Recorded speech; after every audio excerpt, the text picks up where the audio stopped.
Hi, welcome back. We are the Battles of Kingsgrave, an offshoot of a podcast of Ice and Fire. You are joining us here on episode 72 of the epic linear A Song of Ice and Fire reread. I'm your host today, Sarah, aka Lady Weaver, on the podcast of Ice and Fire forums, and I am joined by Hannah. Hey, it's Hannah, Shadow Baby on the forums. Xander. Hello, Xander, the Lord Baron on the forums. Jock. Munlo Jock here on the forums. David. Hi, David HHH on the forums. And for his second ever episode, James. Hello, James, Queen James on the forums.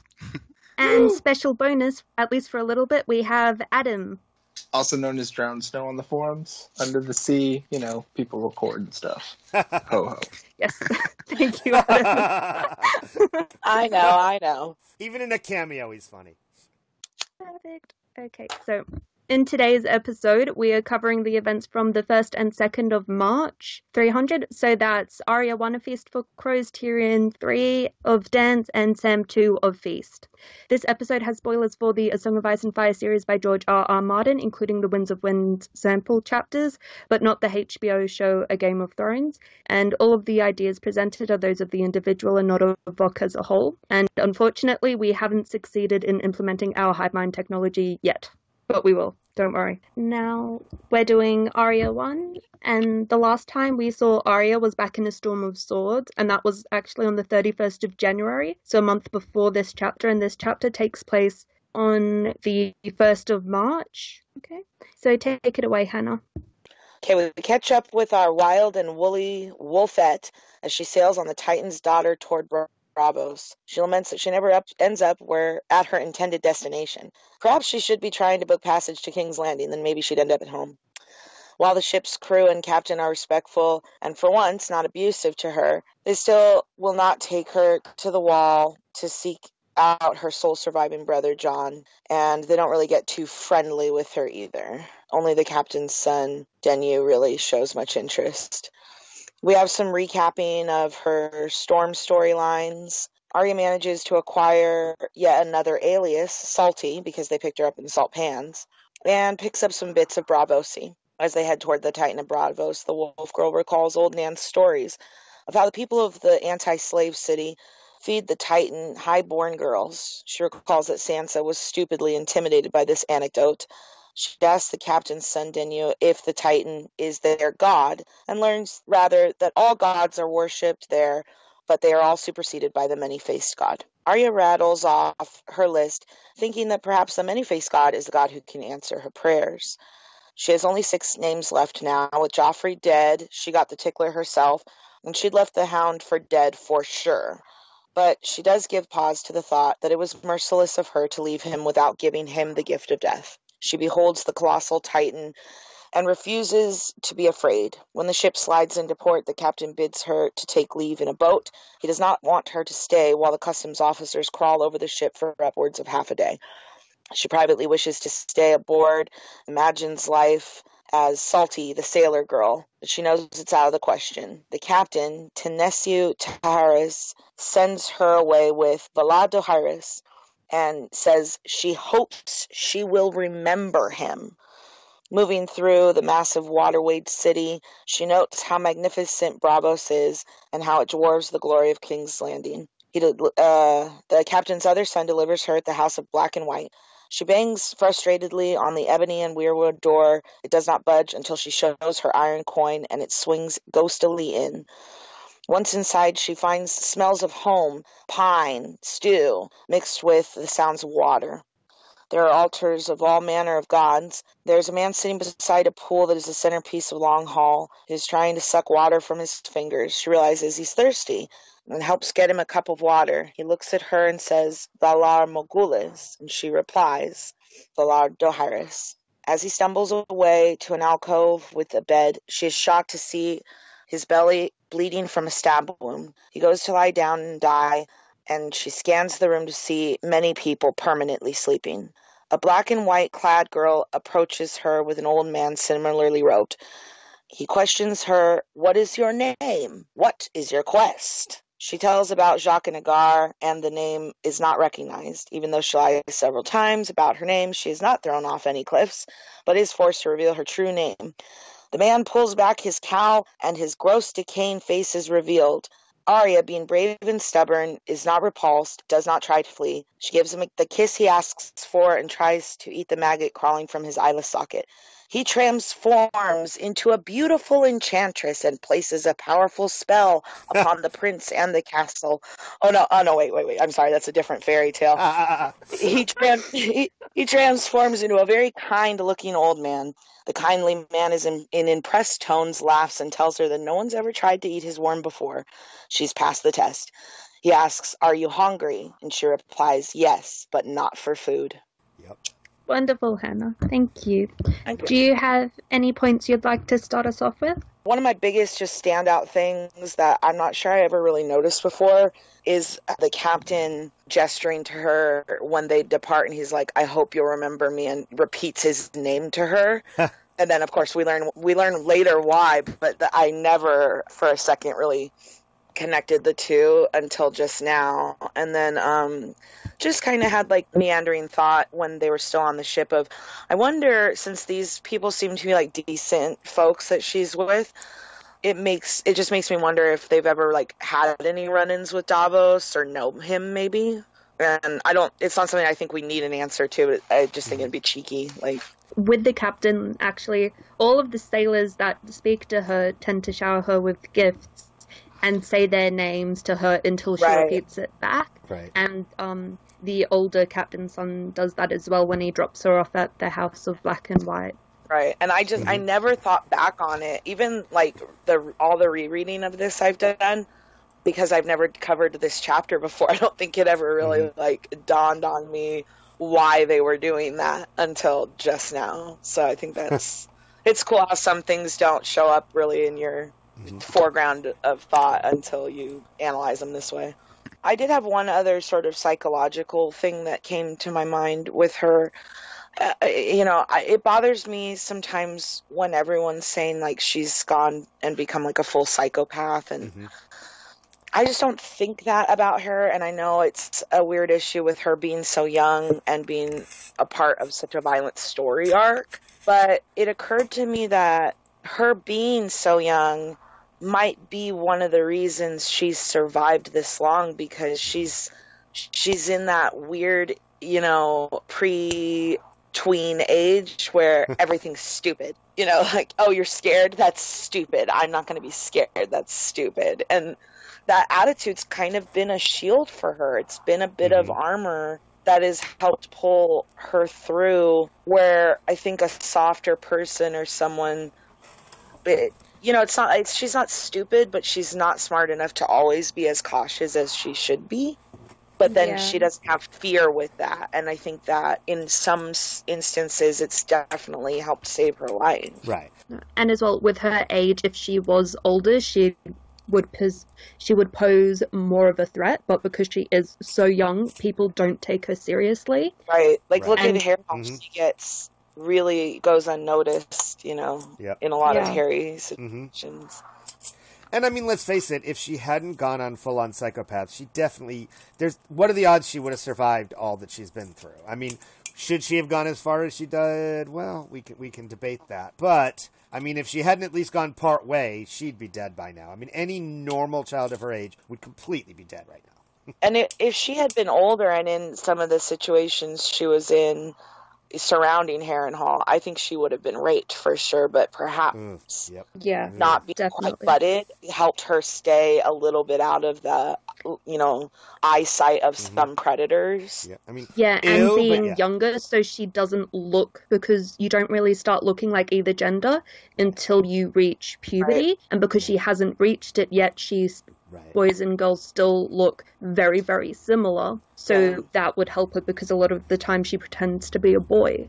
Right. Well, and we know from people like Satin and stuff like that, that doesn't always save you, but it does seem to be enough of a taboo in this culture that's retained for brothels that cater to specific interests rather than would be openly accepted in the heat of the moment by a group of armed men. Which does not make either one right, but it does mean that it's sort of a saving grace for her.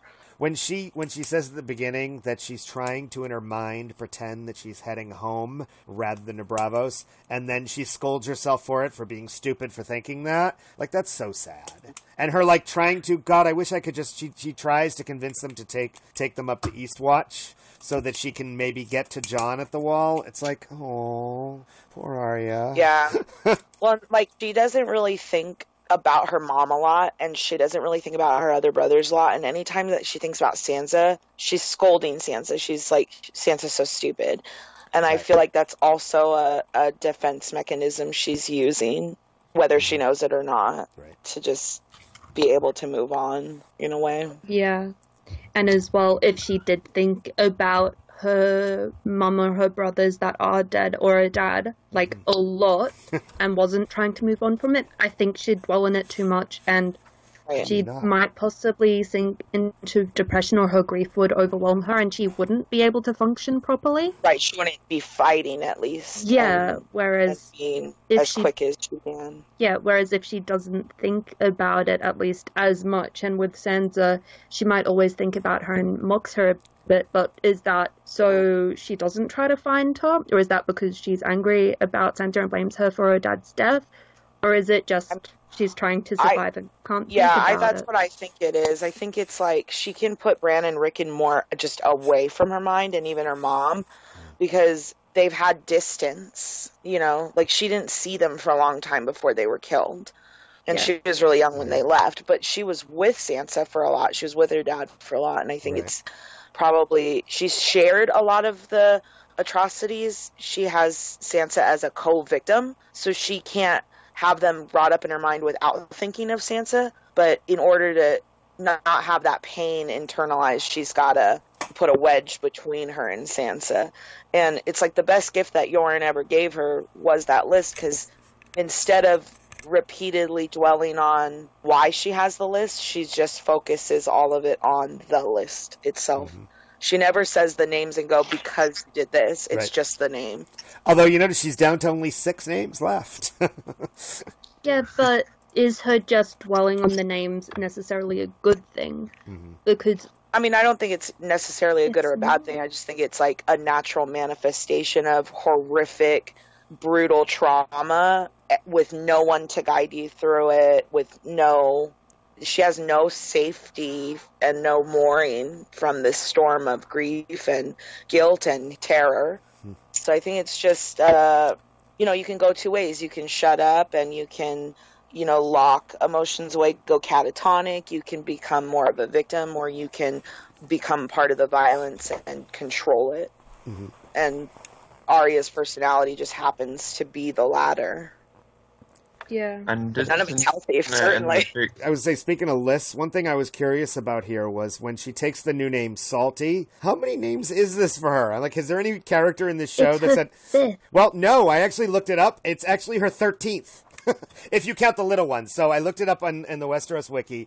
Arya Horseface, Arya Underfoot, Ari. Like nicknames, but those are nicknames, I know. not but actually even then, but what some of, she goes by and right. characterizes herself under. Right, but she went Ari, Lumpy Head, Lumpy Face, Stick Boy, Rabbit Killer, Weasel, Nymeria, Nan, Squab, Wolf Girl, and now Salty. And there's still 5 more to come, and one in the Winds preview we won't talk about. But what I thought was interesting is at the end, at the end of the chapter, she actually goes by several of those names. She pulls them out, but of course, the kindly man sees through it. But isn't it, has any character in the books had this many names?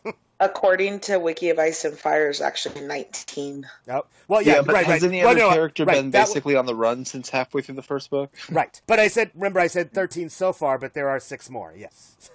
Right. I pulled that from Wiki.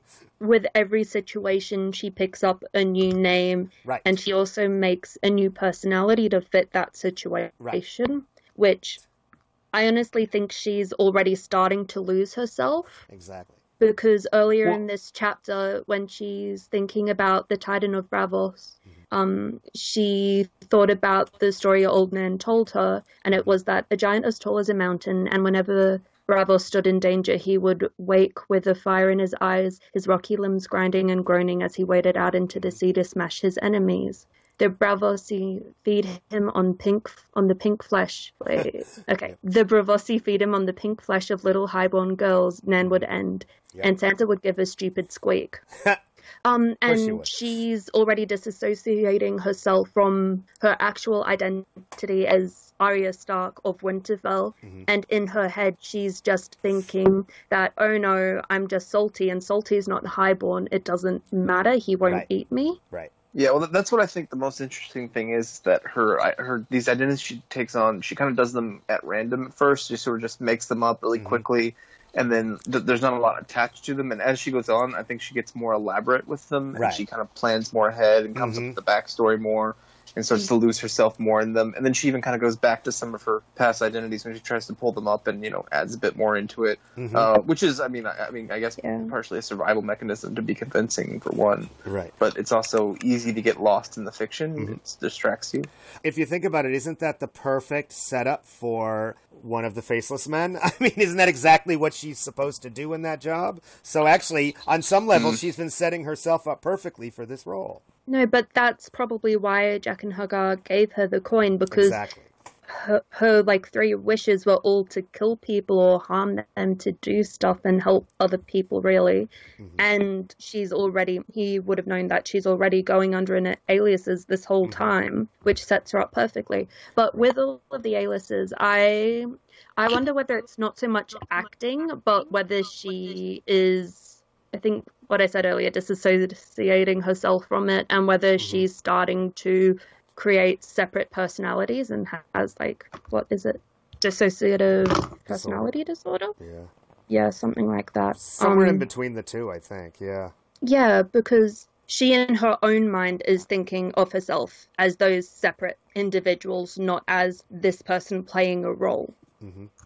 It would make sense for somebody like her to have at least a touch of DID anyway, because of the wargame and how they experience that's a good point. Thoughts and emotions when they're inside their wolves.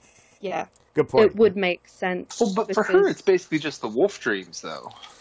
Yeah. Yeah. But it's still a second personality, sort of. Right, but I mean, like, we all have dreams, and sometimes the dreams feel very real. You wake up, and for that, minute or two afterwards, you feel like you've just done whatever was in the dream, Yeah. Yes, but how often are you a completely different person in your dreams? Right.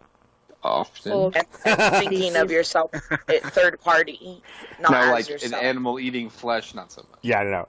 I don't know if we want to talk more about Arya, but one thing I do want to talk about at some point is just all of this info dump we get about Bravos, and particularly the Titan of Bravos, and how interesting it is. And is this really the first time we've really heard like a lot of the details of it that we'll later get in the World Book and in other places? But still pretty cool, right? Yeah, question as well. Do you think that the Titan of Bravos, do you think Old Nan's story is actually true and that it will come to life? Or do you think it is just a story? Because her story about the White Walkers and the others all has turned out to be true. Maybe when magic really comes, it'll... There probably won't be anyone in Bravos to prove that, so... I think if anything, Sarah, it'd be some sort of symbolism.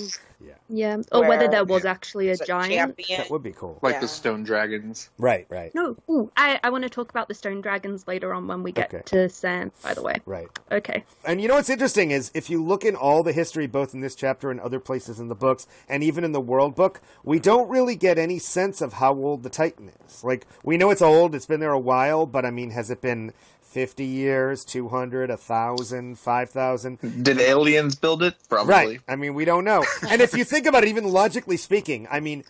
isn't Bravos 800 odd years old? I mean, it's another example of 400... I mean, it's 400 feet tall. Everything George does is exaggerated and huge. But I mean, if you think about, like, that time in our world, how many structures were that tall in our world? They were all pretty much... They were all either, like, temples or pyramids. Like, we had either... we had some pyramids, we had some religious things in, like, England and a few other places that were that tall, but there was nothing. But meanwhile, this thing exists, and it was built over a waterway. I mean, it's not even, like, realistically possible in their time, you think, to build something 400 feet tall over a waterway. But it's cool because it's fantasy.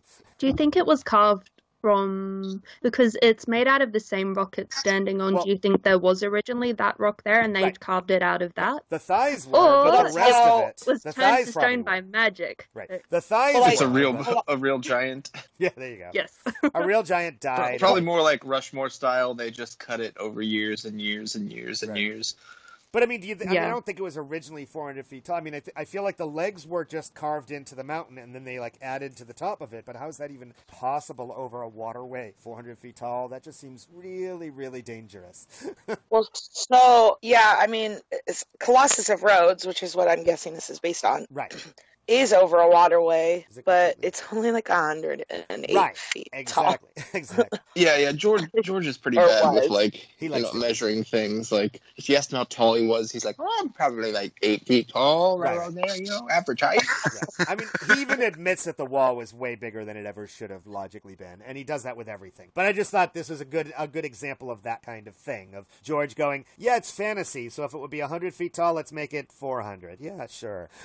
Yeah, I Yeah, just it's think like- he's it's like really a- bad with measurements, and in his head he's like, oh yeah, it's like this tall, and it's like, oh yeah, that's a couple of 100 feet, and not realizing that vertical Right. meters look so much longer. Yeah, that's a man's couple Right. hundred feet for sure. Right. And it's fantasy, so it can be bigger. It's supposed to be bigger. It's okay. And once you've done I mean, it... I like the wall being so grandiose, but I think as he wrote it and got along, he was like, "Oh shit, this makes problems for the story." Right. Whereas like the Titan being huge doesn't matter. Right. Like it's just cool. And here's a Yeah. big question. It roars so loud that the entire city and everything around them hears it. I wonder how that's even possible. Like, what causes the roar? It's probably from wind rushing through it. If No, they but- have Do you think they can force that, If- though? Because it happens when there's a ship coming. So how do you could they like... Yeah. Well, don't they have like a bell or something in it? Right. I thought like they have some sort of horn or. They And didn't it's say. not that Which big would of a make- city. But Yeah, I and mean, it would it's carry over the water. really It's like loud. in a lagoon. Like sound would carry very well over that. it would, yeah. I just want to know something that the whole city could hear under, their technology back then. How is that possible? I'm just curious. Like, it's a It's neat called- idea. It's really They're neat. very- This is like another episode of VOK Ingenuity. Logistics. Yes, exactly. VOK Logistics Miami. I'm Right. gonna start like some other spinoffs. I'm just We've already got curious. 'Cause, VOK like, Finance England. I just wonder what he was thinking. Who's got a world book handy? I already read it, actually. I read it after I read this because I was curious, and there isn't a lot of detail about it. So I say that as I have my world book right Yeah. 2 feet next to me. I pulled it out. I pulled it out as I took that note of how does the Titan roar. I did pull out the world book and looked it up, and there was no answer. Because I'm actually curious to see. Well, as you were, I'll look this up. It's fine. I have mine sitting So- here too. So What's you the have- next chapter? Next one's Tyrion 3, so that's when he meets young Griff and John Connington's band. Oh my god, I should be better at saying that. It's so similar to my name. right, and then we've got the big Sam chapter where we find out about the baby swap. Yeah, because he's an idiot. Okay, I'll talk to you about that later. Right, just he asked. So. Xander, do you have any comments about this chapter that you'd like to make while we're waiting for Hannah? Not too much. Like this set of chapters is kind of a lot of exposition and straight just setting a lot of things up. Yeah. It really So is. a lot of what you can comment on will definitely be discussed in further episodes. Right. So I definitely, I don't have too much. Yeah. One odd little moment. Do you Have we heard before the language called the common, like the language of Westeros called the common tongue? Is that something we'd heard named before? Because it is kind of an odd thing I was thinking about. Like, we're going to call it the common tongue, except the moment you leave our country, it's not the common tongue anymore. So what a kind of central, egotistical But- thing to call it, right? It might feel like be they've air mentioned- quotes the common tongue, but I feel like it in their has been language, they call referenced it the common before. tongue. Probably. I But- think it's been referenced in Danny chapters before. They for just some made, reason. yeah, you're probably right. It just made me think of it because it was here and it's mentioned a few times how they don't speak it, I do, whatever. And it was just it's just as a thought, it It's just such an egotistical name for something. Like, we are the common tongue and you're the outsiders because you're... But it's sort of like Right. French or English being spoken so many places was like, it's, kind of unifying in a way. But, like, not everyone necessarily speaks it. But then you go to a lot of those countries, colonialism and all that, and they'll speak multiple languages, so... Right. Yep. And as well, in Westerosi world, they have the old tongue, which is just the old version that people spoke. So, still really egotistical. Yeah. Did you find it, Hannah? Well, What are okay, you so I looking was for? curious to see how tall he made the high tower in Old Town. That's taller. Well, Wasn't it? I remember. 'cause I Googled all in that. here it says that it stands 50 feet above the ancient fortress that was its foundation. And then on the next page it says, Jeremy doubled the city's wealth. His son Jason doubled it again and rebuilt the high tower 100 feet taller. So that's only 150 feet, No, but it's the tall. I lighthouse looked in this up. Alexandria was actually like 400 feet. So Yeah, no, I he's looked all this over the up. place. I actually, in this whole discussion, I looked up some of this stuff, and it was saying it was like the tallest structure in the seven kingdoms, and it's taller than the wall. So that means it's over 700 really? feet tall. Okay. Yeah, it's over. Because like I said, when I was looking at this, I first looked in the World Book, and then I Googled it and went on like Westeros's wiki and all that, and it is the tallest structure in Westeros, not necessarily Essos, but Westeros, and it is over 700 feet tall. You can buy tickets to eat at the top at the restaurant, Right, and it's never been. There you go. It's never been Snowy proven. up there. It's never been proven, but it's speculated that it's one of the 9 wonders by man, written about by Lomas Longstrider, which we may be talking about in the next chat. So, Gotcha. Do you have some stuff to add to it, James? I just thought it was cute that it seemed like she had a sliver of imagination left when she had to grab her sword when they were going under the Titan. Yeah. She didn't know if he was going to wake up or not. I was like, okay, that, she is a little girl. She's, even though she might be this murderous creature, she is still a little girl, Mm-hmm. Which is true, and it's nice to see her have flashes of being a young girl again. Mm-hmm. Yeah.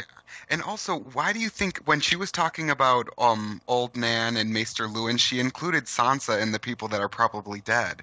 She's never heard that anything came up with Sansa, so why would she just assume, maybe because she figures that Sansa wouldn't be able to live through this world, or... That's what I would think. Or maybe she's just written Sansa off because she's never really been close to her. And to be honest, Arya might think that Sansa's still in the Red Keep, and Arya has no way to get her there anyway. She can't go in to get her or save her if she's inside the Red Keep. She can't do anything about it, so it might just be, it's not worth me worrying about it because I can't do anything to change it anyway. True. I'm a Sansa fan, so I just have to say we can't write Sansa off. Of course. But she's got to, she's coming back. Realistically, though, like, if you were to think of these, like, kids, from the beginning of the books, and you were to go, who's going to be the one that's most going to survive all this horrible crap? You probably wouldn't think of Sansa as one of the big survivors, but look, she has, so good for her. It's because she's not stupid and doesn't make stupid choices. That's why. Right. Yeah, she didn't get that from her father. She learned from her mother, not her father. Yep. And she learned from Peter Baelish, unfortunately. Well, yeah, or later. As well, I think Sansa's always been a people person as well, so she's more inclined to be able to pick stuff up and read people, which really, really helps her with her situation. And also, I just have to throw it in, even though we're not going to get into this, but she did mention there are no trees in Bravos. Oh, I know. yeah. I know. We all know where you're going. Yes. Yes, that's why. Just had to say it. One thing I also thought was, question I wonder what you think of, is when the kindly man, puts the fake face on with the worm and the skull, what do you think is going on there? Do you think that's magic? Do you think it's brainwashing? Do you think it's a fake face? That's his real face. You think so? What do you all think? It might be because we don't know how long they can live, right? Mm-hmm. And we know they change faces, so is that his real face? And he's just pretty much a walking body, but glamours it up with the fake faces. Mm-hmm. And then so he drops that, and then that's his real face. But what about the worm then? Think about that. Because the worm disappears, depending on how old he is, Or maybe Arya did eat it. Right. Oh, But maybe it she might have does and she didn't know. Ooh, I like that idea. She really did eat it. It was all glamour.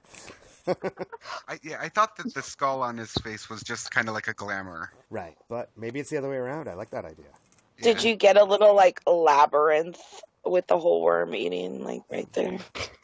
She starts to I trip didn't out. just a think that worm. way, but yeah, no, actually, it made me think back to earlier on with her story because she was eating bugs with Gendry and Hot Right. Pie and stuff to try to survive. So I'm like, Right. yeah, that's why she goes to eat it because she's like, yeah, it's just a worm, cool Like, fuck food, it. yum. Was she actually hungry or was she showing off? I'm not scared of anything. I'll eat your worm. The reason I wrote in the recap she smells the smells of home is because she doesn't ever say it's like smells of home, but they basically are like pine and stew, and she's like, good smells those. And like, I wondered, is that like when you walk in there you smell like what you want to?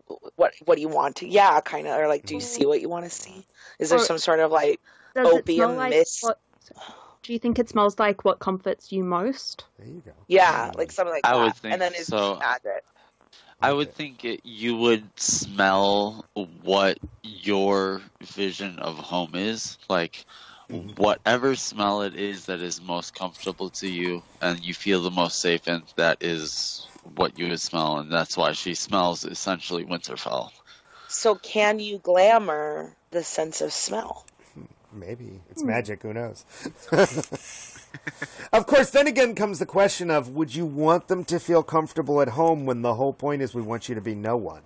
Maybe for the for the clients, for the clients, faceless men, right? it's For the dead, for the people who are going the to die. clients that are going there, and it's meant to be mercy in them dying. So I think it's possibly more merciful just like, that's true. for them to as feel soon as you walk in, like some sort of like scopolamine or something in the air is what I was thinking. Like, no, dead serious. Like, is there some sort of mind altering drug that's like smoked into the air so that That's what I thought. you just get this, or is it actually magic? Or maybe he Or does do you it think with they're his actually cooking stuff because they do need to feed the faceless men? Or do they? Or at least They the just maybe not. pine is comforting to everyone, so they're like, yeah, go, let's do some pine, even some though lavender. there's no trees. I know. I would say for the people around there, that wouldn't be comforting. They don't even know what pine is. I know. Yeah, exactly. There you go, Danny in Dorne confirmed, because there's no fucking where they get the damn pine. Yep. But no, with the lemon tree, they could have always gotten, if it's about the soil, they could have always brought soil from Dawn or something and took it there. Right. When you're a rich and then cheese grown it in a trader. pot. When you're a rich cheese trader, you can. Gardens are a thing that exists. Right. If you're a rich cheese trader, you might have gardens. But we're not meant to be talking about Danny. I know. But going back to the trees, how are they making, they could make a ship in a day, but they have no trees. Where are they getting this wood from? That's a good point. Do you think they don't have any trees because they turn it all into ships? Or maybe they just pull them from the other side of the mountains there, or whatever. The other side of the. More than I guess it's likely, a and good- they it's a probably good place to import trade. it. Yeah, it's a good trading port, so maybe it's just all of their stuff coming in is wood, I guess. I don't know. Yeah. Or We're not supposed to they think might about import these in things. wood for some of it. Too. We're not supposed to think about these things, but we're nerds. Well, so they're of lucky course they we don't do. need to import in fresh Right. water. Well, if we didn't have 8 years to think about these things, it wouldn't be a problem. But we've got too long. Exactly. Well, and maybe several And, more to come. Oh God, I don't say that. Well, we got at least one, so. Ooh, by the way, I want to talk about the weirwood door and how there's a face carved into the door of the Yeah. House of Black and White. Right. Out of weirwood, right? Right. Okay. That's it. So there's That I noted too. 3 Yeah. doors that have faces carved into them in this series. So that's the Black Gate under the Night Fort, the Moon Door in the Eyrie, and this one. On a totally Isn't different that cool? continent. True. Yeah. Yes. And it seems, at least with the, 2 of the doors, it seems like they possess some kind of magic ability, because when she, just said Valar Morghulis, the door opened, I don't know if there was someone on the other end opening it, but it just seemed like it might have magic qualities. I know. And more I importantly, thought that- go. Go. I like the magic theory. And is yours about magic, David? Well, sort of. Because I want yes. to talk about... Yeah, sort of. What I was going to say is, does that mean that Bran can see through the eyes? And That's the what I wanted to say. say. I beat you. That would be awesome. So Bran is watching Arya, but that's the only tree there, so he has to look through the front door. Because it has the weirwood face. Right. So I'm like, and she says that she feels like something's watching her when she's standing in front of it. Exactly. So I'm like, can Bloodraven see through it? Is that what we're getting? We need the Bloodraven. I did that. I know. We need it. I don't think so though, because why not? It's all about like the root network, isn't it? And that's a cut tree. Because can't he not see into the places where they've been chopped down? Well, but is that because it's not there anymore? Exactly. But this one still has the actual weirwood. And it still has a face on it, whereas I think all of the other ones are just dumps and they don't have a face there anymore, isn't it? Okay, weren't the ones that were chopped down burned? I mean, because then he's definitely not going to be able to see through those. But does that mean you think that the roots like go all the way throughout Westeros, which is how they can see through the root system? Well, I mean, I don't fucking know how that works, right. But I'm saying like we're trying to put rules on magic. In, like his throne, he's like entangled in the roots, and aren't they like growing in him and shit? So that's what I always thought. Who knows? I mean, let's face it. It was more about like the live weirwoods. Do we think? I don't even know if George has given this much thought to the details. Sorry. Because is it that it's just weirwood is growing into him, not weirwood roots? In which case, if it's just weirwood, it might be fine that it's being carved and is no longer attached to anything. You know what it reminds me of? You know Narnia? Mm-hmm. In The Magician and His Nephew, and all of the ways to get into Narnia are actually from a specific tree. And that so you have to go through that tree to get into Narnia. So do you think it's like that? It's not just trees though, it's the puddles too in that book. Yeah. Oh, well, the puddles are before. Like, the puddles are kind of another thing. Hannah dropping knowledge. Come on. Do we really think that George has given detailed thought to how the little implications of magic work? I mean, realistically, it probably is. The magic is going to do whatever George's plot needs it to do, and that'll be fine. Obviously, some of it he's worked out, but yeah. Some, but not like great detail. Not in depth. He's not limited himself that way, I don't think. Right. Like, I think if he wants that tree to see Arya, the door to see Arya, that door is going to see Arya. Yeah, because he's clever, because he hasn't ridden himself into a corner with anything. Well, okay, we're moving on. Okay. Sorry. Yes, please.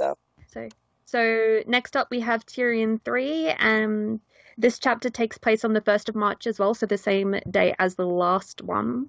And it's half a month after we last saw Tyrion, which was on the 15th of February. So take it away, Xander. Okay, so we start off with Tyrion waking up alone in Illyrio's litter. Outside the Magister and two men are talking. As much of this chapter is, there's a lot of really good exposition, but it's much too much to do in a summary. Regardless, these two men are Halden the Half-Maester and Raleigh Duckfield, two members of the Shy Maid's crew. Illyrio leaves gifts for the boy, and then the rest of the party. Tyrion and the three men ride out on horses whilst they all introduce themselves to each other. Tyrion admires the Valyrian road, and then they arrive at the Little Royan, which Tyrion comments about it being smaller and slower than the river's Trident. Coming to their destination, the three men are hailed. Tyrion notices a boy on the roof near 16 years old waving to them. The Shy Maid, a small pole vault painted a gray-brown motley, was sitting there. Coming to the boat, Tyrion gets eyes on the rest of the crew and notices that there is an oldish Roynish couple, a handsome Septa, and Griff, a troublesome grizzled old man with blue hair and red roots. Disgruntled by the sight of Tyrion, Griff brusquely asks who he is. Halden answers that he comes with a letter by Illyrio. Learning Tyrion killed Tywin, he asks what he could offer her grace, speaking of Daenerys. Tyrion replies that he's killed those in her way to the Iron Throne ascension. Griff asks why a Lannister would join a Targaryen, given their history. Tyrion replies that he would do it for gold, glory, and hate. Tyrion thinks Griff is a poor life form. Tyrion thinks Griff is a poor liar from their conversation and sarcastically calls both Griff and himself by their fake names, Huger Hill and Griff, and then he ends up calling him. Where is it? Sorry about this. Calls them by their fake names. Tyrion asks Griff what if they find Daenerys dragons are no more than just tales, such as snarks, grumpkins, ghouls, and winged lions. Griff takes this poorly, calling him Lannister, and then again warns it is no game they are playing. And that is the end of the chapter. Thank you, Xander. Do you have anything that you'd like to talk about with this one? Other than stumbling a little, trying to read my own handwriting, this, like the last chapter, it's just a lot of exposition that, like, is really great to talk about, but will come up in later episodes where it is the focus of the conversation. Yeah. But one of the biggest things from this chapter that I like to bring up is when Illyrio, he has a bunch of chests for the crew of the Shy Maid. Tyrion notes that Sir Duck raises one of them over his shoulder, and it can't be coins because it's too heavy. Right. And Illyrio remarks that, it's just, fancy clothing for, like, the boy and everybody else in the party, blah, blah, blah. But one of the things that I think, and I know this is an old thing, but I'm very partial to it, do you think that one of the gifts in the chest is the Blackfire sword for young Aegon? Ooh, I like it. Ooh. I like it. Well, they do say that they're giving armor in the chests as well as court cloaks. So it makes sense because if they're giving him armor, they might also be giving him a weapon. So that sounds super cool. I like it. I like it. And what weapon would be better than Blackfire? I think Blackfire is definitely going to show up at some point, and I mean that's as likely as anything. Yep. Yeah, definitely. And do we know who was in possession of Blackfire before? Not most recent. We went over this not that long ago, but I mean, it went across the sea and it kind of got lost, right? Which would be wasn't it with the Golden Company? Yeah, because what's his name? Yeah, I believe so. Yeah, if it's Dark with the Sister, Golden we have no idea. Blah, blah. So, but it still took Blackfire with him in exile to the Free Cities, where he eventually founded this also Golden Company. Aegon refused to give the Valyrian sword to Daemon the second Blackfire in the failed Second Blackfire Rebellion. The sword's current whereabouts are unknown. So it could be wiki. Because there is the theory that Illyrio and Varys, but at least Illyrio, are with the Blackfires. I don't think that's actually a theory, but there's that one, which would make sense because if they are Targaryens, or I shouldn't say Targaryens, but you know what I mean? If they are bastard Targaryens. They bastard might Targaryens. have gotten it. Yeah, they're bastard or Targaryens. it might be with the Golden Company still, but it's hidden somewhere there. In which case, it'd come up later. Well, or it might be in that chest. Right. I like the chest thing, although if it was with the Golden Company, it would make sense that they were heading towards Dany in that area, because that's kind of the area where the Golden Company are, so maybe. But. Yeah, and because, as well, it's these guys that meet up with the Golden Company too, isn't it? Oh, wait, no. Right. Yeah, it is these guys.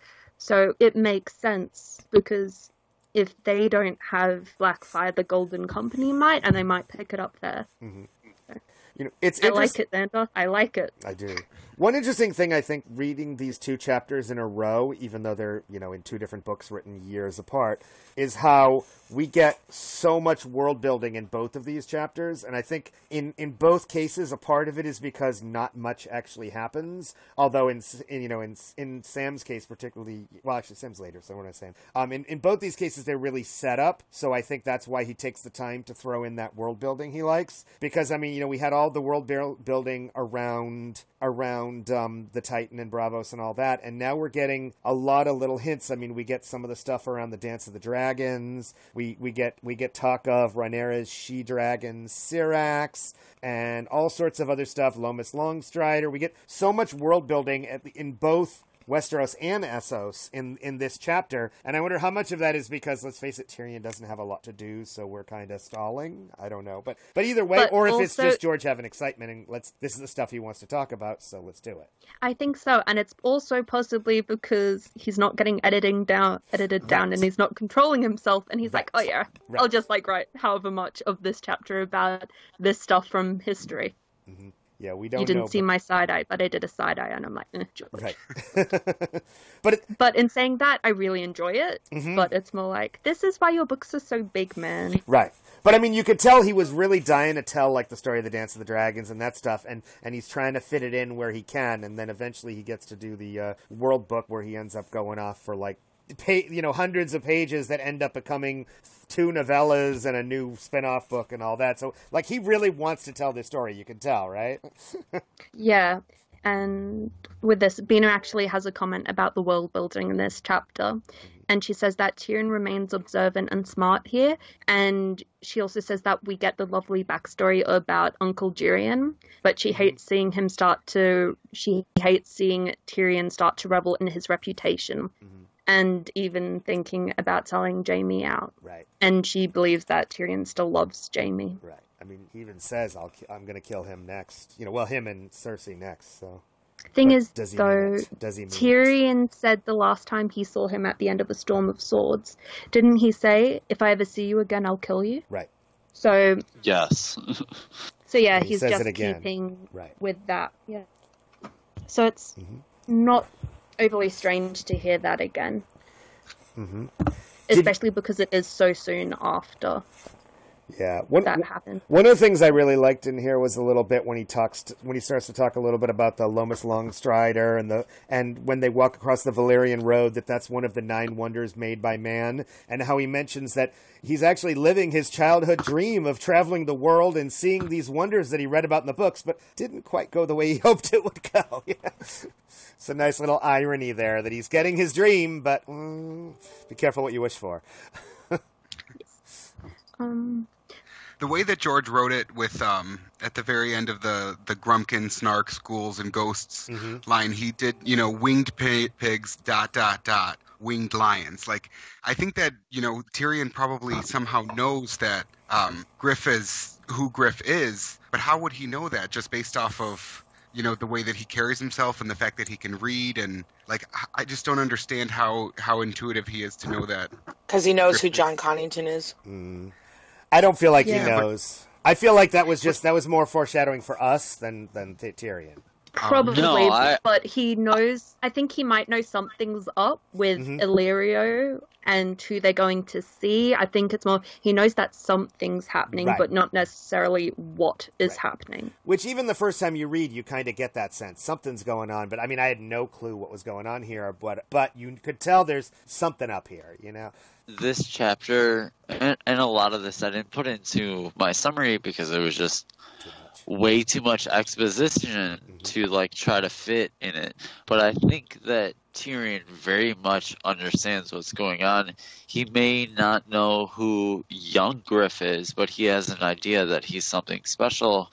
But Griff, he figures out almost immediately. He's like, yes, this is a lord of Westeros. And then after talking to him a little bit, he realizes that he's the exiled lord of Griffin's Roost, and that's why he even makes the comments about, the snarks, grumpkins, and winged lions. Right, okay. Maybe. Yes, because a griffin is a winged lion. Right. Maybe. I wonder if... But... No, just as well with that chapter, it actually just reminds me of Rand's first chapter and how every time something weird's happening, they're like, oh, Grumple snarks. And all of this other stuff that they just pass off if it's magical. And I'm like, but how much of it's actually real? Everything. Everything is what I think. Maybe, yeah.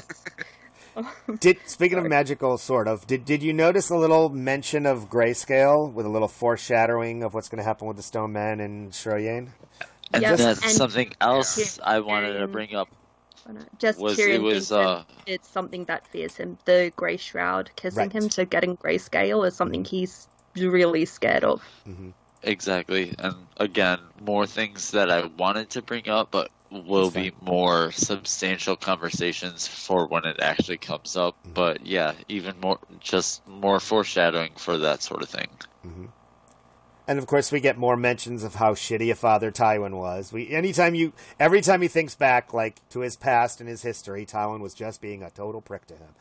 It's like, what an awful life. You know, honestly, And she it sounds didn't even more check like gold. Tyrion, you're grounded. You're not going out. Look at what you did. Your girlfriend is not up to scratch, but apart from, it's actually his wife. But that's what it sounds like to me. Yeah. Just a bit, but way harsher and not actually something you'd want to see in real life. But yeah, I just think that's funny that it sounds like Tywin's just grounding him. And by the way, what do you guys think about Uncle Jerian? That's probably how you say it, Uncle Jerian, and how he'd once Tyrion had memorized all of the wonders of the world, Uncle Jerian used to put him on tables at feasts and have him recite them all. What do you guys think about that? I like it as nice backstory, but I also feel like it's a bit heavy-handed for George to go back, like the whole front flipping off of the stables in Winterfell. It's kind of him just going back to like figure out a way, like the same way that not make that so ridiculous. Yeah. Right. The same way he thinks about the memory with his Uncle Jerian, like reciting all the nine wonders. He also, is it later in this book or earlier in this book where he like thinks about like almost the same exact situation where he's like tumbling on top of the tables instead of just reciting things. So I think it's partially like nice little cute backstory to help build characters, but at the same time kind of small retcons That's a good idea, yeah. to the character. Because it's certainly not nicer to be like, hey, look at how smart our kid is. He can name all these wonders and tell us all about them, as opposed to let him do little flips. But the thing is, though, Uncle Jerian's also the one who taught him to do flips, like you were saying. But Right. is Uncle Jerian teaching him to be a fool and to make people laugh and to be a comedian and more like Patchface and Moonboy, or is it, hey, I'm super proud of you, I want you to Right. show other people? Is Uncle Jerian taking the mickey out of Tyrion, and Tyrion just didn't realize it because he thinks Uncle Jerian's one of the few people that cares about him and respects him, or what? Because, I don't know. What I was would that turn of think phrase you just used? Taking the Taking mickey the out mickey. of him? Yeah, you never heard that? Yeah, as in making fun of him, pointing fun at. No, I've heard it so many times, No. that's why I'm asking. No. I mean, it I would sounds think like it that- was. It sounds. I mean, Yeah. at least in Tyrion's mind, it was sincere. Like, look at this kid and his knowledge. He's smart. It sounds like it. Now, whether Tyrion's remembering that correctly isn't clear. I kind of And like because Xander's idea that this is a Tyrion was retcon. a kid at that stage too. Right, so he may not remember. But still, normally when you show off a kid, like, look at what this kid knows, look what he can tell, like, that's actually kind of a cool thing. I mean, whether or not this is a, rosy memory that wasn't accurate, because we have lots of unreliable narrator issues in these books, but I like the idea that, and even if it is a retcon in George's mind, I actually really kind of like that idea that he's trying to be like, no, look, he was saying how smart I am, and how educated I am. Well, I feel like sorry, go ahead, James. Oh, I was just gonna say, I feel like it could be his uncle's way of like giving him a place in court. You know, if he could be the knowledgeable guy or even the guy who can do flips, at least he's gonna be present because then you know he's not gonna be a fighter or a knight or someone who's gonna be in a high place of power. So it might just be his uncle's way of like, okay, I like this guy, we gotta keep him around, so I'm gonna give him a set of skills that might make him valuable to other people. Which is very true, yeah. And that's absolutely what I would think. I think his uncle Jerian was more so like, just like, I love you, you're a Lannister, you're my nephew, like, this is awesome, let's show these people what you can do. Right. But, I hope so. But the reason it's so hard for us to like kind of see that is because pretty much we only have his siblings and his father to go off of. I think the best character around that we can get a better look at it is Jenna Lannister, and she doesn't even necessarily put Tyrion on a pedestal the same way his uncles would, but still kind of mentions how he is very, very much a Lannister, and he is very much talented, you know. So I would think, whereas the uncles we don't have, they genuinely were proud of their nephew Tyrion, regardless of his disabilities, but all we have are his dad and his siblings. And we really only have the one sibling that actually likes him, you know. Yeah. For someone who claims that Tyrion's his favorite character, can George go even like one chapter without mentioning the Tyrion waddles? just one chapter. It's brought up in every single day, like, and he waddled by. It's like, you know? Well, you know, George is a big guy. He might be partial to a waddle. Maybe. He likes a waddle.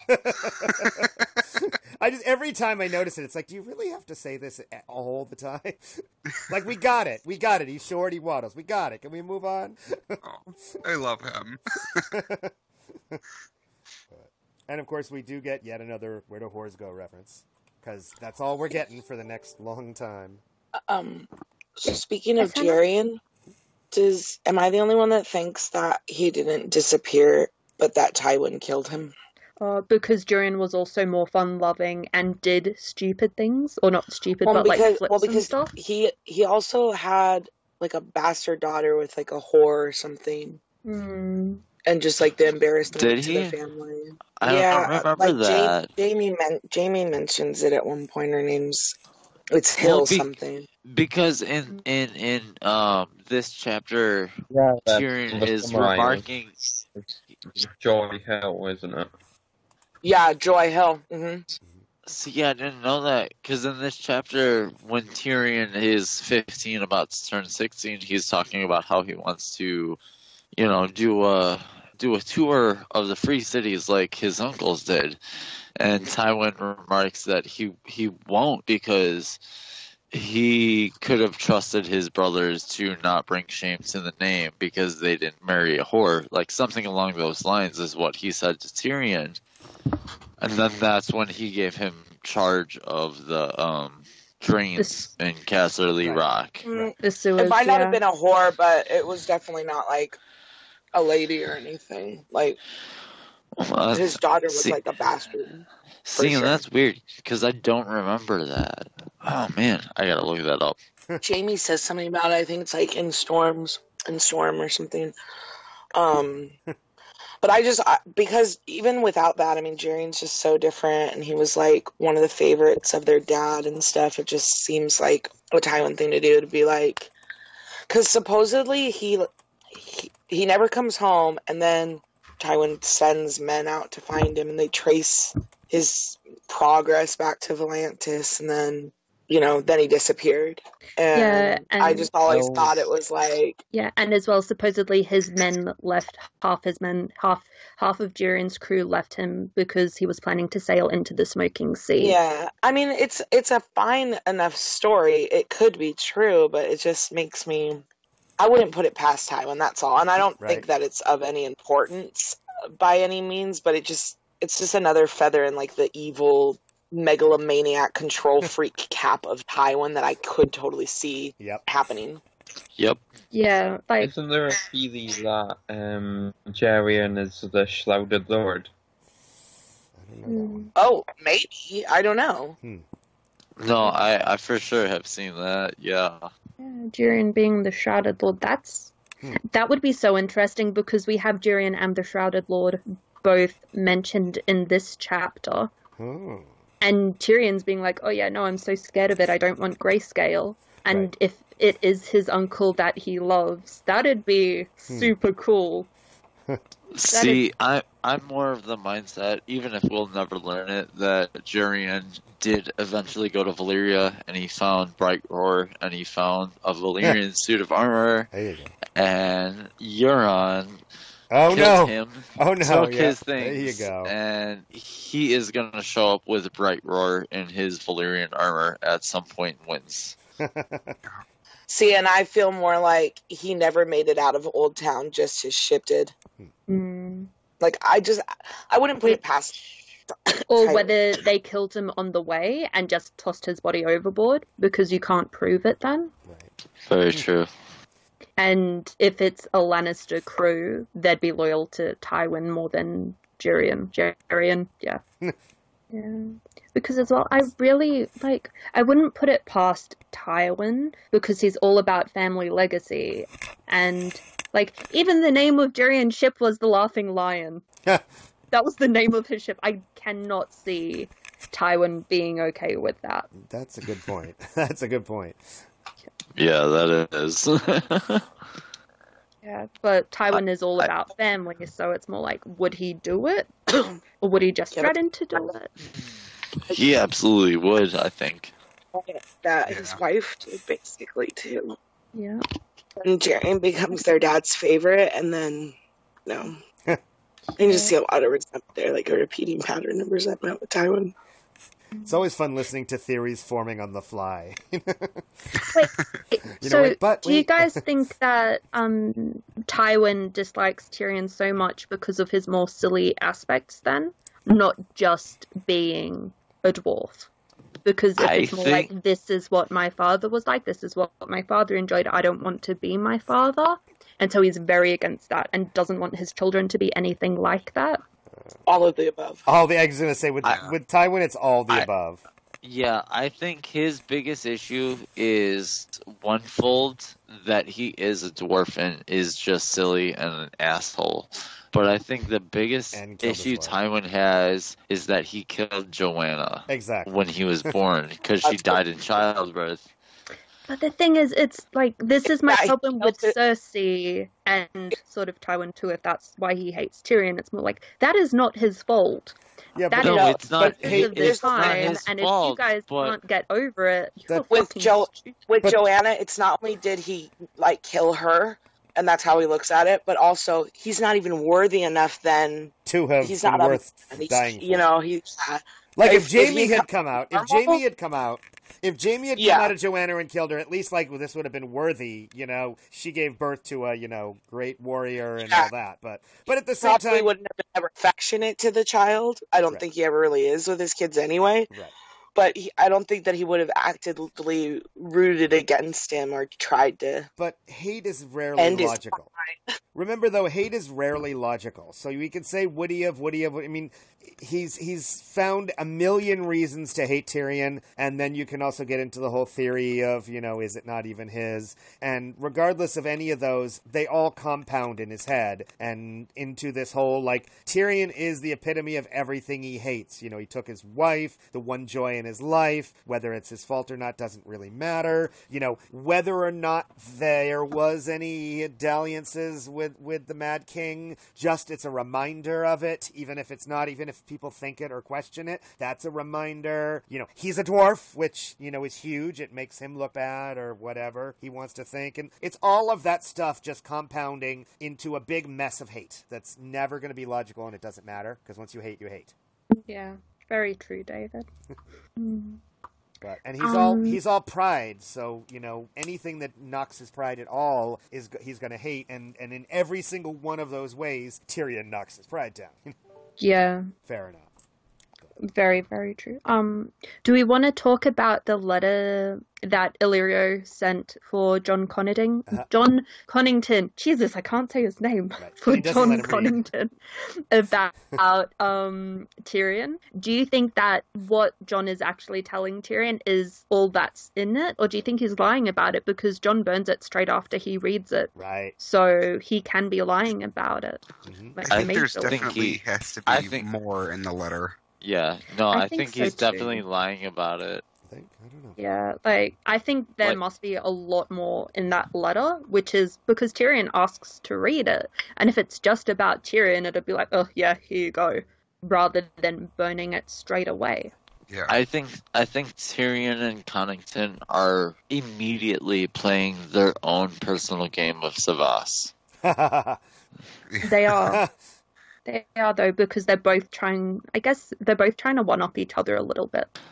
And especially because they each have like a little bit of information on each other just because of the kind of people they both are, but they're literally just trying to play off each other. You see it as they go down the Royne, how apparent it is that these two can totally see each other because they're both like members of very high-ranking members of Westeros families and everything that like that. So they're able to see through all the ploys and everything they're going to do throughout the next chapters. So I definitely think there was more to that letter that John Connington was like, yeah, no, I am not giving you anything other than you already know.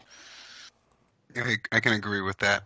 You never in the letter it could have said that, oh, I packed a Valyrian steel sword with it, so Yeah, I never put know. black fire in there, so don't tell Tyrion. yeah, make sure nobody knows. Just between us, and burn this right away before he gets a chance to read it. Right, it was like a Mission Impossible type message, like had self-destruct on it, self-destruct after reading. We get all the usual Tyrion bits in one chapter. We've got mentions of, we've got a little bit of history. We get mentions of what an asshole his father was and how he treated him. We get a where do whores go reference. It's like check the boxes here. And the waddling reference. Yeah. And the But the waddling. where do horse go reference was perfectly placed within Right. the context of the conversation that he was having. Right, it did fit. It So it really was was. perfect. No, and that's why I think like this chapter is probably one of the better Tyrion chapters in this book, because you do get all the typical Tyrion marks that you would expect in a Tyrion chapter, but there's so much exposition and backstory that like is really important but doesn't play off for at least couple hundred pages or more, including just like the introduction to Halden the Half-Maester and Raleigh Duckfield, like the whole conversation. I swear, if I could have, I would have just made my summary the conversation between the three of them, because it's Right. amazing. The Half-Maester gets so irritated with Tyrion and his smarts and wits and like sarcastic assholery that he's just like, oh, Duck, it seems like you're fond of the imp, so I'm gonna ride ahead. You can carry him on your own horse, whatever. And then he doesn't even catch up with him till like a quarter of a mile later. Like, it's just the whole interaction with the three of them is really, really awesome. Yeah. Because you get nice backstory, you get nice exposition, and you get a nice setup, so that when you do finally get onto the Shy Maid after this chapter, you feel like you understand half of these people, and you learn the whole dynamic of it. That it really does build a good intrigue. And I know, like, I'm not a huge Tyrion fan, but I do like his chapters. I do think the Shy Maid chapters are some of the best chapters ever. Like, they're they're really good. They really build up what is going to happen while giving you that still weird fantasy horror shit that George loves to write. Yeah, I think this is a good example of kind of like a loosely written chapter that worked. But then, of course, you have in Feast like the Nimble Dick chapter, which was just like hard to get through. And it's like, they both have like world building. They both have, backstories of people that aren't necessarily that important. But at least this one, I feel like it's easier to read this. I'm more invested in these characters rather than reading through a Brienne chapter where she's just aimlessly wandering. Don't badmouth my girl Brienne. I will agree that this is more exciting, but at the same time, I honestly love Brienne's chapters in Feast. Like, I love Feast as a whole. One of the best things to do is when reading Brienne, think about Don Quixote. She's just doing a Don Quixote story. Right. I will say, though, I like the way that George did manage to get his world building in there with this whole little, like, well, let me quiz you. What do you know? Do you know about this? Do you know about, like, the mask going back and forth? It makes for a neat way that it kind of furthers the current plot while still letting us throw some fun world building in there. I like that. It makes it fun. And as well, that with was that nice. world building, it's all, like, dragon info. Tyrion's Right. such a dragon nerd, by the way. Right. Is this the first mention in the books of a she-dragon, by the way? Because I know there's a specific mention that Rhaenyra had a she-dragon named Syrax, and that's the whole discussion they have. And I don't know if there were other mentions, but it's always interesting because previously or in other times it seems like they're saying that they are one gender, and then they say that they can switch, and it's sort of like we're going back and forth. And in the world book, they try to kind of play it like, well, we're not sure. The dragon rider is female, so it's a she-dragon. But I always thought, same as you, that dragons are kind of like intersex or whatever. Right. They don't really have a gender. Right. But there are like several, because I Googled this myself, and there's several like mentions of specific she-dragons. There's like 4 of them that are specifically always mentioned as she, while other people think, and I think there's like a debate among the maesters, and since they're dead, there's no way to prove it now. Now that's not the case with Dany's, but so there was debate like, weren't they? And I'm wondering if that was because George changed his mind, or because he messed up, or is he deliberately keeping it vague for reasons that may become important to the plot later? Probably deliberately keeping it vague, but it could always be that dragon prefers to be a female rather than a male. There you go. So it might just be dragon personality. But actually, Tyrion's dream, when we first come upon him in this chapter, he's just woken up and he said he has a dream, but he can't remember what it's about. Do you think it's a dragon dream? Because we know that he has had dragon dreams previously. There you go. Especially as he's getting closer to them. Yeah, because he is getting closer. It's the right time, but he was too drunk and didn't remember it. So, but yeah, because there's so much stuff about dragons in this chapter. I'm going with confirmed. Confirmed. It's canon. We know. I don't think it's confirmed, but I think it's like, it might have been. If Sarah says it, know. it's confirmed. Yeah, if Sarah said it, it's confirmed. It's your authority Well, in that here. case, there are so many weird, random, crazy theories that are confirmed. All of them. And that's a bad thing. Why? Because I'm pretty sure a lot of them aren't canon. I know. So More than likely. So now we finished with Tyrion 3. We're going to move on to Sam 2. And this chapter takes place on the 2nd of March. And yes, so the 2nd of March. And Jock wrote the summary, but David's reading it, okay? So Sam, Thanks, David. Oh, it's okay. So Sam has a battle with seasickness aboard the ship Blackbird, which sets sail from Eastwatch, and he thinks of how everyone is going to have a happy ending, save him. Gilly will be a maid in his father's house, Aemon will retire, and Daron will take Yoren's place as a recruiter far from the wall. But Sam does not want to be a maester or see his father. Gilly is as miserable as Sam and ignores his attempt to cheer her, and the baby is frequently sick. A happy ending in Westeros seems to be becoming the maid of a brutal misogynist. After 10 days, Blackbird strikes east for the island of Skagos, whose inhabitants were rumored to be ruthless cannibals. Daron makes a mocking comment about Gilly, saying he thought wildling women were supposed to be brave, and Sam insists she is, just that she's frightened of the sea. It begins to rain, and Aemon stays on deck until Sam finally carries him below. He and Gilly are trying to warm the old man when the whole ship heaves, and the storm doesn't let up for days. And the rain feels good up against my face, Sam. It feels like tears. Let me stay a while longer. I pray you. It has been a long time since I last wept. Aemon tells Sam that Gilly's tears are not fear, but grief for her child. Sam doesn't understand until he realizes what Aemon is saying, that Jon has switched Dalla's and Mance's baby for Gilly's to keep the wildling prince from Melisandre. Sam is horrified and sickened and goes up on deck. Daron joins him and opines that perhaps the worst of the storm is past. Sam disagrees and points to lightning in the distance. The worst isn't done. The worst is just beginning, and there are no happy endings. Sam gets it. Thank you. That was so well written, guys, and read. Great job. Thanks. So Good job, sad. Chuck, and good job. In any case, that's a bummer, right? We're so happy and having fun, and now we get to, like, one of the darkest chapters in the book. Oh, it totally is. But You know, I mean, you can be the biggest Jon apologist out there, and I can be at times, but, I mean, how do you justify that? It's just awful.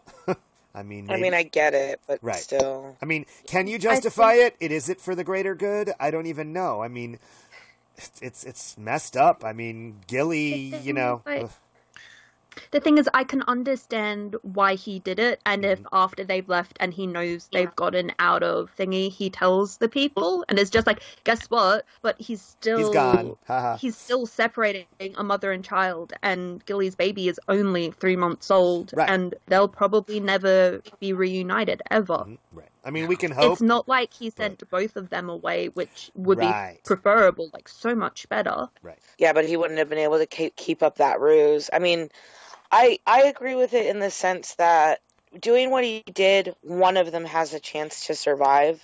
Hopefully both. But if he had done nothing, one would have for sure been killed. Yeah. You know? It's just... Yeah. Couldn't they? But even then, couldn't you have, like, smuggled the other baby in a basket somewhere and had Gilly take her own baby? I mean, I don't think anyone has a problem with the smuggling Dalla's and Mance's baby out. But taking. I mean, he basically just took Gilly's baby from her, and potentially that baby's about to be killed. I mean, we don't know what's going to happen, but that's got to be what Gilly's thinking. I mean, here, not only am I never going to see my baby again, but it's not like my baby's going to a better place like Dalla's is. My baby might be killed and even worse, burned to death. I mean, it's just awful, and I can't justify it. I mean, Well, and not even that. I mean, like most new mothers are so concerned with, providing their child with, the proper amount of milk and everything like that. And she leaves thinking that this child's going to be drinking goat's milk and starving. It's like, Yeah. I don't know. I think I don't want to rag on Jon or anything, but I just think it's really messed up. yeah.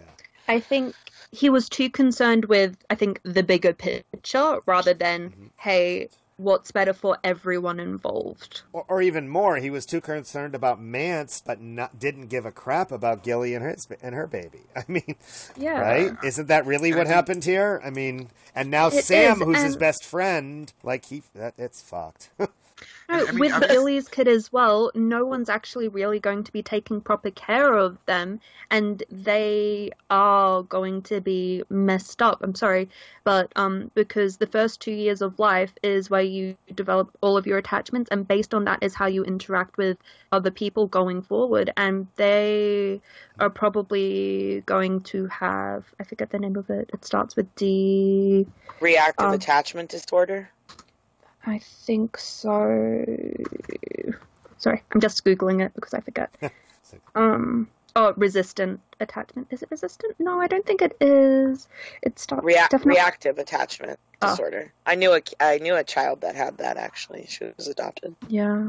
Yeah, because that normally happens if children are neglected, which they probably will be, and abused, but I think they're going to be neglected, definitely. I mean, I think he's banking on the fact that they're not just like random spree murderers. There's a reason for what they're doing. I'm not justifying it, but they have a purpose in their burnings, and it's for King's blood. So he's probably banking on the fact that once they're safely away, if they go to do anything to that baby, then he's going to be like, wrong baby, kids. And then they won't. They're not just out of vengeance going to slaughter some rando baby. That's not their bag. But also, he doesn't know, so there is that argument. I mean, that's kind of a... But even but that's the best case scenario, and even under that scenario, he's taking a baby from a woman against her will. Against her will. I mean, it's not like he went to Gilly and said, hey, I got a deal, will you do this with me? And she reluctantly agreed. Like, he did she have any choice in this matter? I can't imagine. And even if, I mean... What options this I mean, Gilly's like already going to be pretty developmentally disabled, having grown up in the scenario she did, and now she has no options in the world that are good for her. And now you've taken her baby from her. Like, it's messed up. I mean, in being that this is a reread, we know that she didn't really have any intentions of actually burning Mance, so. Rereading it is more frustrating because she wasn't going to do that to Mance's child anyways. Yeah. So it's just it's more it builds to the frustration. And I don't want to back Tanya up too much, but I'm not a John lover. So I kind of am. The level of Tanya, but I'm definitely not a John lover. I generally am, and I can't justify this. It's awful. Yeah. Like, it is. I it's understand. like it's shocking and cold of him, and to me, it's out of character for him. Right. I mean, and I think that's the saddest part of it is Sam's realization of what Maester Aemon is saying. Like when Maester Aemon says, "Whatever threats she was under, whatever threats the Lord Commander made," like he won't even refer to John by his name anymore, and letting that sink in with Sam. It's tragic. And even worse, the thing is, I feel so bad for Sam because Sam's also blaming himself for putting John in that position where it's not Sam's fault. It is John's fault. He made that decision unilaterally. But if Sam hadn't made him commander, ask anyone. If Sam hadn't helped make him commander, then or Lord Commander, then he would not have been able to have done this to Gilly and to the baby. And so, I mean, indirectly, it is his fault. Not. Yeah, but they both would have been dead probably anyway. Dead already because they would have been turned away from the wall straight away. That's a good point. But he's not thinking that now. He's thinking, this is my fault. And so Dalla's baby, know? Right. I mean... Yeah, I'm like... It's just a screwed situation no matter how you want to slice it. Yeah. But the thing is, Sam had been so hopeful earlier in this chapter and was thinking they're all going for towards a better life. And then he finds that out and he's like, we're all going towards such a horrible place. Right. I'm like, Well, I mean, it's heartbreaking at the end when he says something about, the worst is just beginning. There are no happy endings. When at the beginning of the chapter, his entire thing is to, this is his plan. So everyone's going to have a happy ending. Exactly.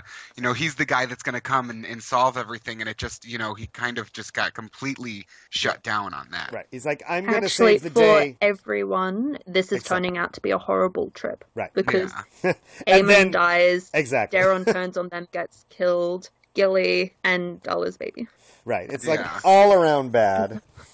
On the lighter note, I think it was funny. I thought it was funny when Sam said, I have a queasy belly, and Tyrion said, with a belly as big as yours, Slayer, that's a lot of queeze. Yeah. I just thought that actually, was a good one. I made note of it, but again, it's like, that's just like, the Tyrion waddling. It's like, okay, again, we got the fat guy, and we're making jokes about him fat and his big belly. It's like, okay, we get it. You don't have to beat us over the head with this. He's fat. We got it. Yeah, Sam's the bear. Yeah. Oh, by the way, I also think Sam's a fucking idiot for not being able to tell that they're two different kids.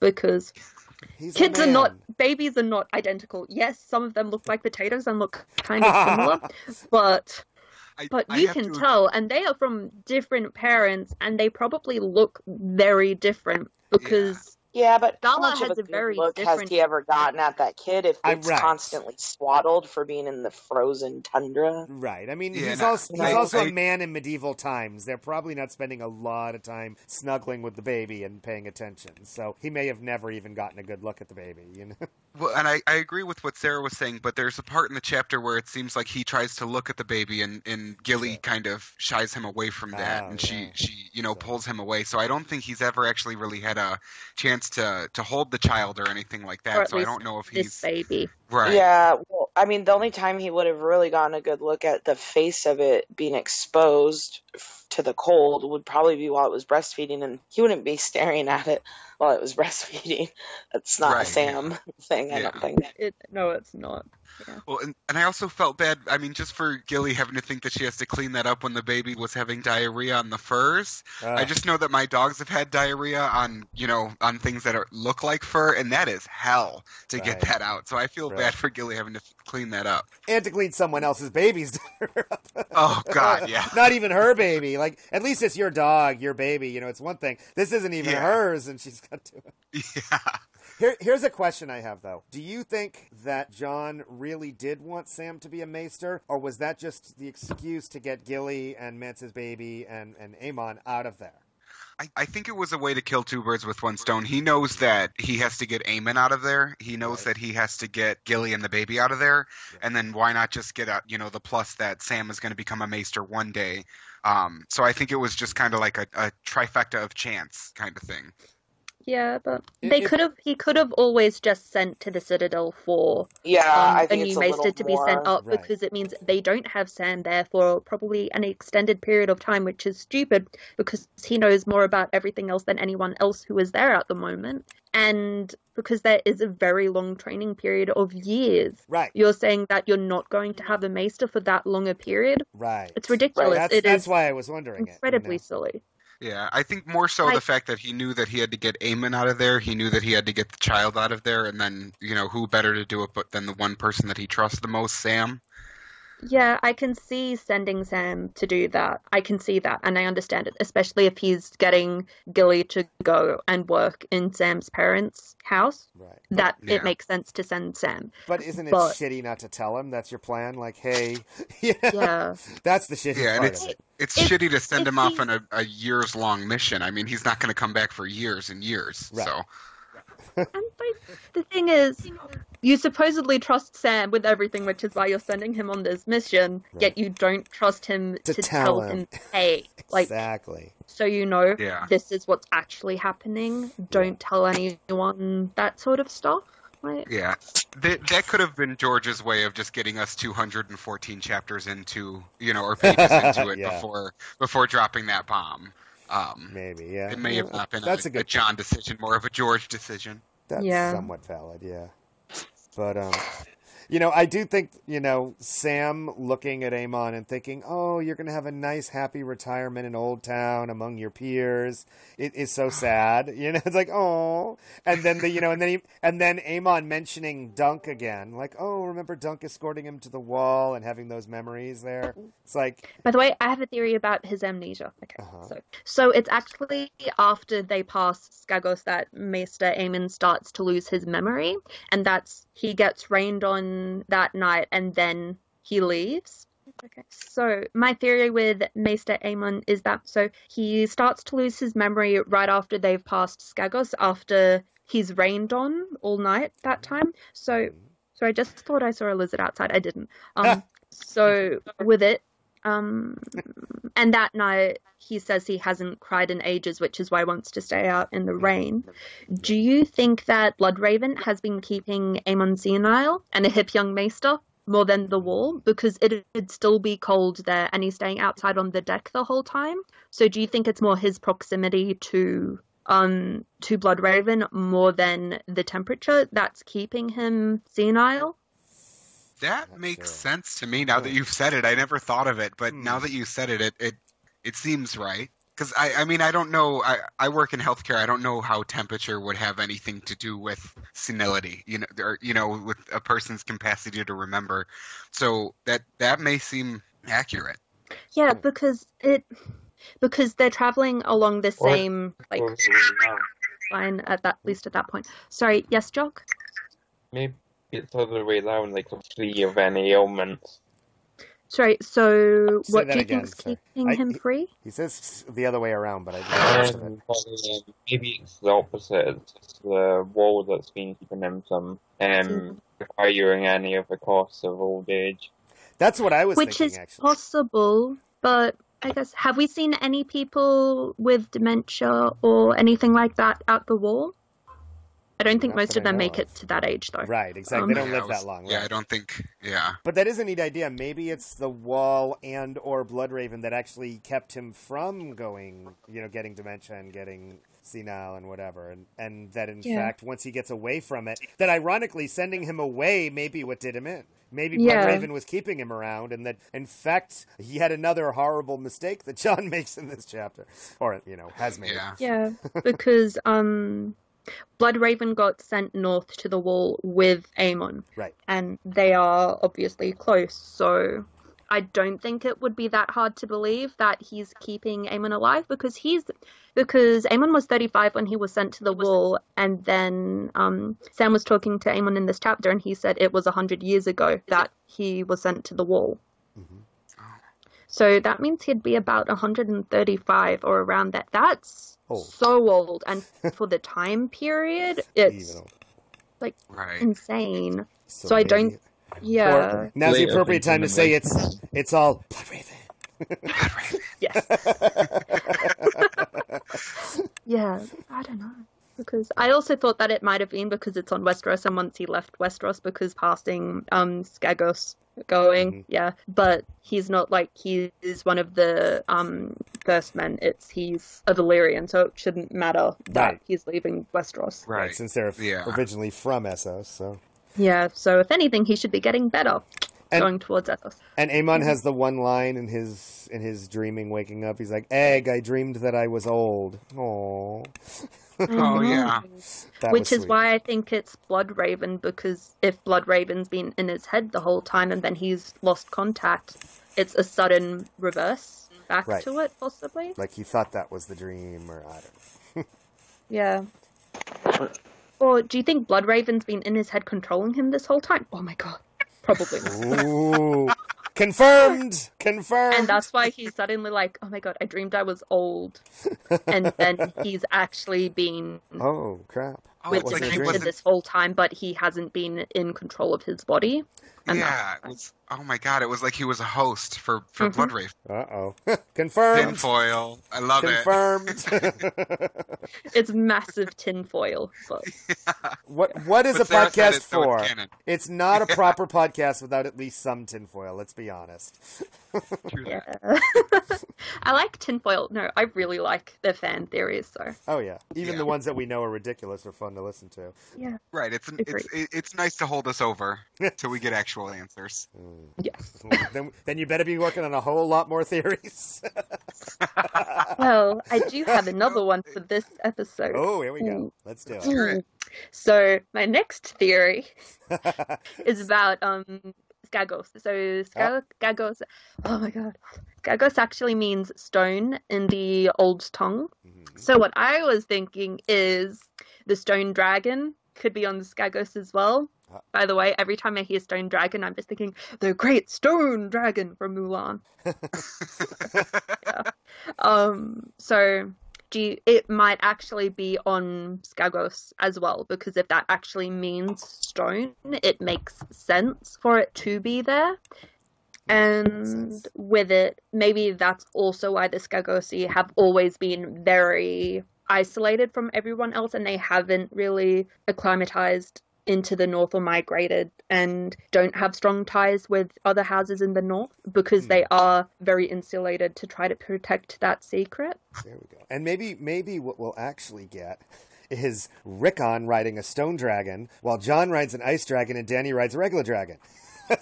Maybe that'll be our big finale.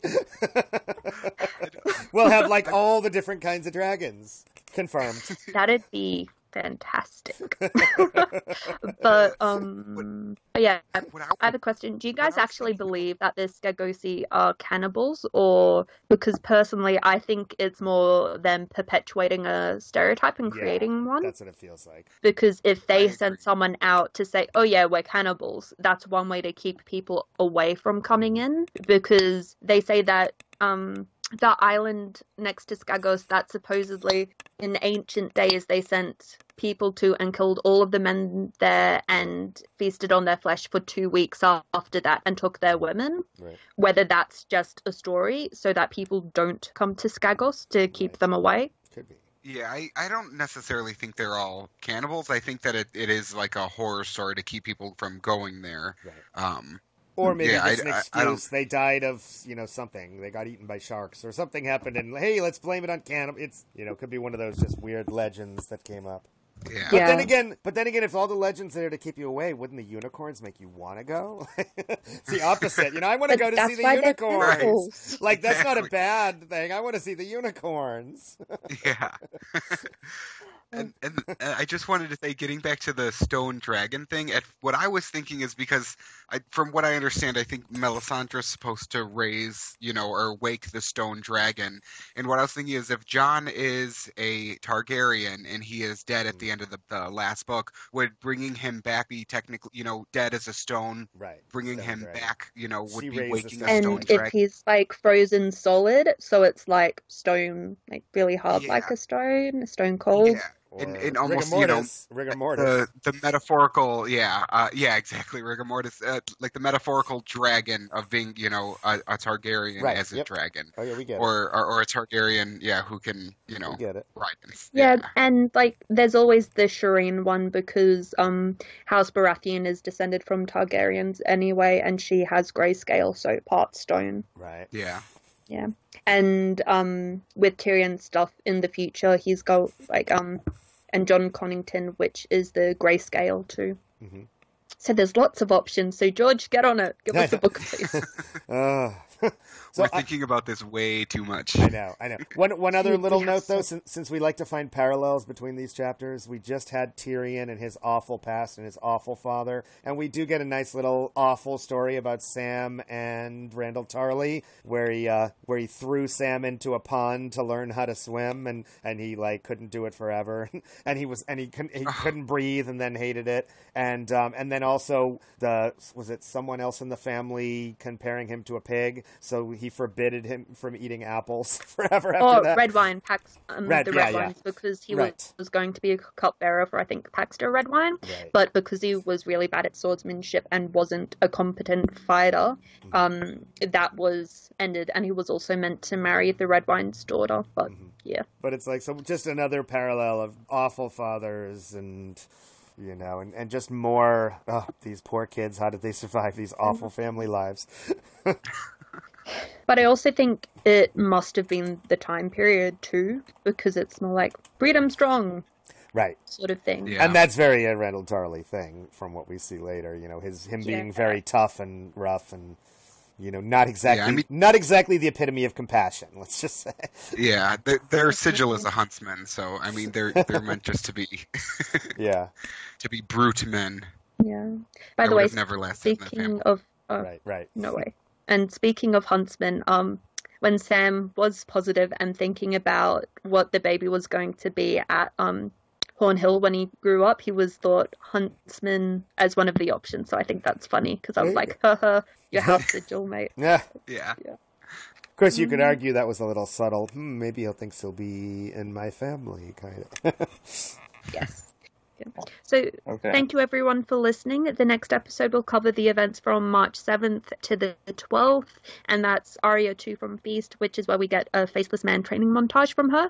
Jon 4 from Dance, and that's where Jon tells Stannis to win over the mountain clans and to take Deepwood Motte.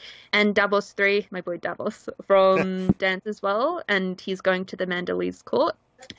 And you can follow us on Instagram, Facebook, YouTube, Twitter, iTunes, and WordPress by searching for Vessels of Kingsgrave. And if you'd like to get involved, you can join us on the forum. So that's the A Podcast of Ice and Fire forums. And does anyone have any upcoming episodes? I would just say keep your eye out for the Sense8 finale. They just announced the air date today for it. What is it? June 8th. Cool. Let me make So we will be doing that as soon as we can after it comes out. So if you haven't watched Sense8 yet, watch it because it's amazing. Mm-hmm. And then go listen to our podcast about it. And then join you for the final episode. Join us. Goodbye, everyone, and thank you for joining us today. Thanks, Sarah. Bye, everyone. Thank you. Bye, everyone. Bye. Thank you. Bye. Bye-bye. I love you guys.